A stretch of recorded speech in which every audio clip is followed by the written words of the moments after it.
காதோடு தான் நான் பேசுவேன். Hi viewers, welcome back to the show.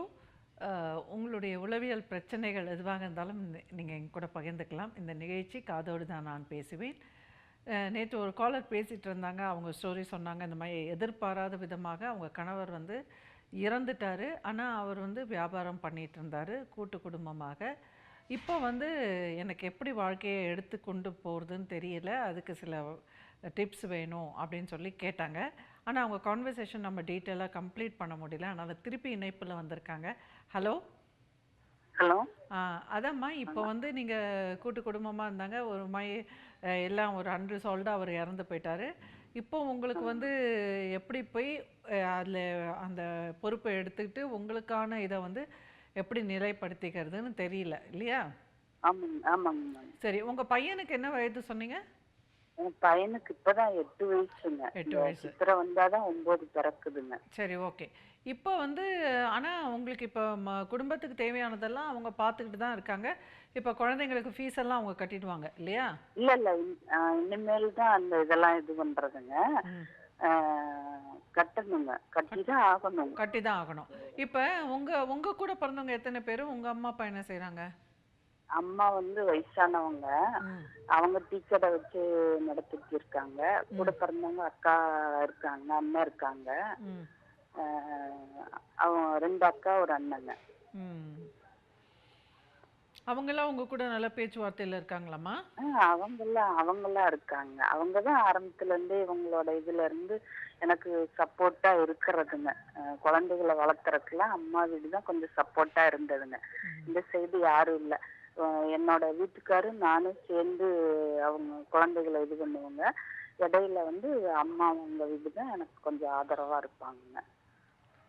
சரி, இப்போ நீங்க என்ன எதிர்பார்க்குறீங்க? அவங்க கிட்ட இருந்து என்ன உதவி எதிர்பார்க்க? வந்து அவங்க வந்து ஏற்கனவே ரொம்ப கேரக்டர் கொஞ்சம் ரொம்ப சுயநலவாதிங்களா, ரொம்ப கொஞ்சம் இதானவங்க. அப்ப எங்க வீட்டுக்காரர் இருந்த வரைக்கும் அவங்களுக்கு ஒரு பயம் இருக்கும். இப்போ அவர் இல்லைன்றப்ப வந்து எங்களை ஒரு அடிமை மாதிரி ட்ரீட் பண்ணுவாங்க. அவங்க ஒரு 200 ரூபாய் கொடுத்துட்டு கூட இது பண்ணும்போது நாளடைவுல குழந்தைகள் வளர்ச்சி அடையும் போது அது எங்களை பாதிக்கும். அப்ப வந்து அவர் இருந்த மாதிரியே நாங்க எங்களோட இதை நாங்க பார்த்துக்கணும்.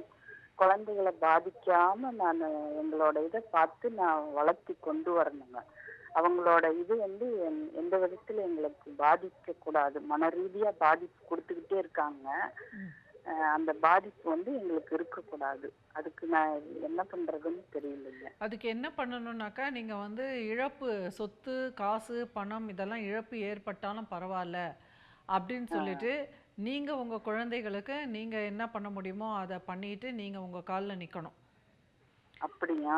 ஏன்னா அவங்க வந்து ஒன்று ரைட் லாயலாக என் கணவனுக்கு சேர வேண்டிய சொத்தை கொடுத்துருங்க, அவர் வந்து இவ்வளோ நாள் வேலை பார்த்தாரு, இவ்வளோ நாள் செஞ்சாரு, ஸோ அதனால ஏதாவது ஒரு அமௌண்ட்டு, அது என்ன அமௌண்ட்டோ அதை நீங்கள் வந்து குழந்தைங்க பேரில் போட்டுடுங்க, அதுலேருந்து வர வட்டியை வச்சுட்டு நான் உங்களுக்கு ஃபீஸ் கீஸ் கட்டிட்டு நான் என் வாழ்க்கையை பார்த்துக்கிறேன் அப்படின்னு சொல்லிட்டு நீங்கள் சொத்தை பிரிச்சுக்கணும்.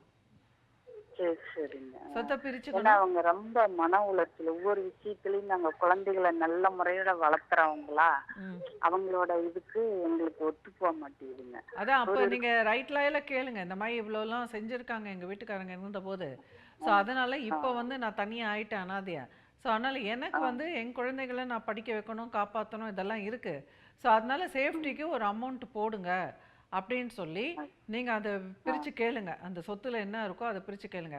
அப்படி இல்லை அவங்கெல்லாம் ரொம்ப ஏழ்மையாக இருக்காங்க, கொடுக்குற அளவுக்கு அவங்க பணம் காசுலாம் கிடையாது மேடம், அதெல்லாம் வாங்க முடியாது அப்படின்னா அப்போ சைலண்ட்டாக அவங்க மாதம் மாதம் பண்ணுற உதவி பண்ணட்டும். ஏன்னா அவங்க வீட்டுக்காரர் அவங்களுக்கெல்லாம் செஞ்சுருக்காருல்ல, அதனால் அவங்களும் செய்வாங்க. அது செய்யறதுக்கு நீங்கள் சைலண்ட்டாக வாங்கிக்கோங்க. ஏன்னா உங்கள் பிள்ளைங்கள்லாம் வளரணும். ஸோ வளரணும், அதனால சண்டை கிண்டை போட்டுக்காதீங்க. மற்றபடி வந்து ஒரு பவுண்ட்ரிஸ் வச்சுக்கோங்க. ரொம்ப பகைச்சிக்குமானா ரொம்ப மரியாதை அதெல்லாம் எதிர்பார்க்காதீங்க. நீங்கள் பாட்டுக்கு நீங்கள் உண்டு, உங்கள் குழந்தைங்க உண்டுன்னு இருங்க. முடிஞ்சால் உங்களுக்கு ரொம்ப மனசு கஷ்டமாக இருந்ததுன்னா யாருக்கும் தெரியாமல் நீங்கள் ஏதாவது பார்ட் டைமாக வேலைக்கு போகிறது செய்கிறது அந்த மாதிரி ஏதாவது பண்ணிக்கோங்க. ஆனால் நீங்கள் சம்பளம்லாம் வாங்குறீங்க, இவ்வளோ காசு வருதுன்னெலாம் காமிச்சிக்காதீங்க. ஏன்னா உங்களுக்கு காசு பணம் வருதுன்னா திருப்பி உதவி பண்ணுறது நிறுத்திடுவாங்க. அந்த மாதிரி தான். அதனால நீங்கள் எதே போனீங்கனாலும் ஏதாவது சும்மா மனசு சரியில்லைன்னு சொல்லிட்டு ஃப்ரீ சர்வீஸ் பண்ணுறேன் அந்த மாதிரி ஏதாவது சொல்லிட்டு நீங்க பாட்டுக்கு ஏதாவது வேலைகளை கிடைச்சதுன்னா கொஞ்சம் போங்க. சரிங்க. நல்லது. அப்படி அந்த சொல்யூஷன் எடுக்கலாம். அப்படி இல்லைன்னா கடையில அவரோட இதுக்கு இன்சார்ஜ் எடுத்து அப்புறம் கொஞ்சம் கொஞ்சம் கத்துக்கிட்டா அப்புறம் அவங்களோட இது இல்லாம நான் இது பண்ணிக்கலாம். அப்படி செய்யலாங்களா கண்டிப்பா மேம்? அது ஃபர்ஸ்ட் பண்ணணும். அதாவது உங்க வீட்டுக்கார் ஆ செய்த அதே பிசினஸ் என்னன்னு போயிட்டு சரிங்க. கொஞ்ச நாள் போய் போய் கவனிச்சுட்டு இது ஆ பண்ணிட்டு நீங்க அப்புறம் நீங்களும் அவங்க கூடயே சேர்ந்து பண்ணுங்க. அந்த சேர்ந்து பண்ணிட்டு சரி. உங்களுக்கு வர வேண்டிய பாகத்தை நீங்க உரிமையா வாங்கிக்கலாம். புரியுதா உங்களுக்கு? ஆ நீங்க சரி. அவங்களோட ஆ வியாபாரம் செய்யும்போது அப்போ உங்களுக்கான காசை அவங்க கொடுத்து தானே ஆகணும். ஆமாங்க. ஏன்னா ஆமாங்க. சொந்த பிசினஸ்லயே காசு வருதுங்கிற போது எதுக்கு ஒருத்தர்கிட்ட கை கட்டி வேலை பார்க்கணும். இப்போ ஆ என்னதான் இப்போ ஆமாங்க. உங்க மூத்தாரு உங்க குடும்பத்துங்கெல்லாம் என்னதான் வந்து உங்களை அவமானப்படுத்தினாலும் என்னதான் துன்பப்படுத்தினாலும் உங்களுக்கு வந்து ஆ தீங்கு செய்ய மாட்டாங்க. இப்போ வேற இடத்துல லேடிஸ் போனாக்கா சேஃப்டி இல்லையே. ஆமாங்க. இப்போ வேற இடத்துலலாம் போனாக்கா பாலியல் ரீதியா ஏதாவது ஆண் துணை இல்லை அப்படின்னு சொல்லிட்டு உங்களை தொல்லை பண்ணாங்கன்னா நீங்க என்ன பண்ணுவீங்க?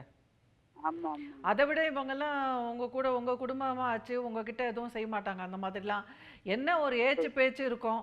அது எல்லா இடமும் இருக்கும். ம். நீங்க வெளியில வேலைக்கு போனீங்கன்னா காசு கொடுக்குற முதலாளி எல்லாருமே அப்படிதான் வேலை வாங்குவாங்க. சரி சரி. அதனால நீங்க அதெல்லாம் பொருட்படுத்தாம பேசாம உங்க மூத்தாரோடே போயிட்டு அந்த வேலையை செய்யுங்க.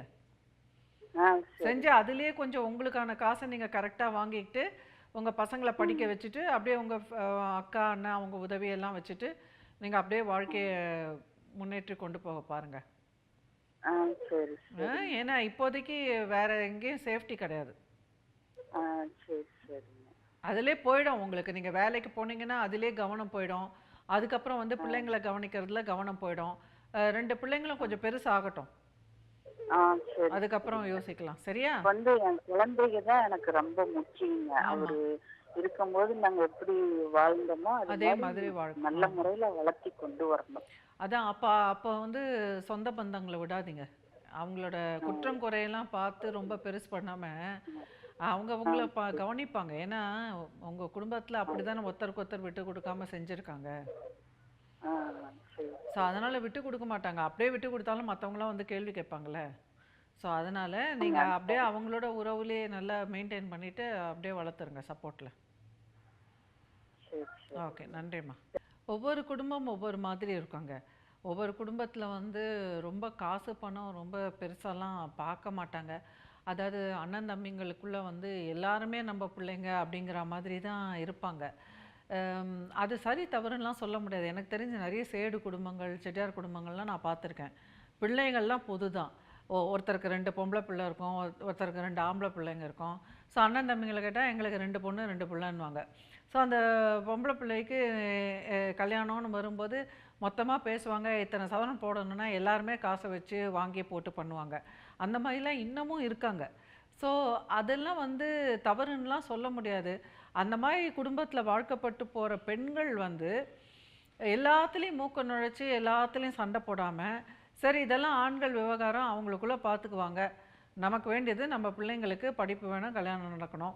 அப்படின்னு சொல்லிட்டு அங்க வந்து கிளியரா இது இருக்கும், ரோல்ஸ் இருக்கும். பொம்பளைங்கன்னா இப்படி இருக்கணும், இந்த மாதிரி வேலைகள் செய்யணும். ஆம்பளைங்கன்னா இப்படி இருக்கணும், இந்த மாதிரி செய்யணும். அப்படிங்கிற மாதிரி ஒரு பொறுப்புகளோட குடும்பமா அவங்க இது பண்ணும் பொழுது, அதை நம்ம தவறுன்னுலாம் சொல்ல முடியாது. இன்ஃபேக்ட் அது ஒரு நல்ல முறை கூட என்னை பொறுத்த வரைக்கும். ஏன்னா, அங்க வந்து பாதுகாப்பு எல்லாருக்குமே இருக்கும். யாராவது ஒரு ஆம்பளை தவறினாலும் இன்னொரு ஆம்பளை வந்து குடும்பத்துல இருக்கிறவங்க எல்லாரையுமே தாங்குவாங்க. அதுதான் நம்ம பாரம்பரியம். ஸோ அது ஒரு விதத்துல வந்து படிப்பு அறிவு இல்லாம சுயமாக சம்பாதிக்க முடியாத பெண்களுக்கு நல்ல ஒரு பாதுகாப்பான ஒரு சிஸ்டம் தான்.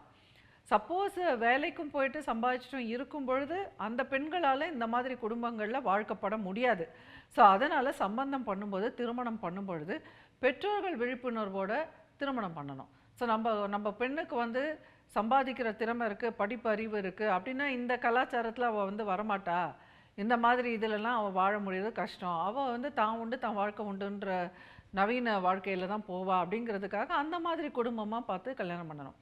அப்படி இல்லை அப்படிங்கிற போது இந்த மாதிரி கூட்டு வியாபாரம் பண்றாங்க, குடும்பமா வியாபாரம் பண்றாங்க. அந்த மாதிரி இடத்துலலாம் போகும்பொழுது அப்ப பெண்ணுடைய பண்பியல் தொகுப்பு ரொம்ப முக்கியம்.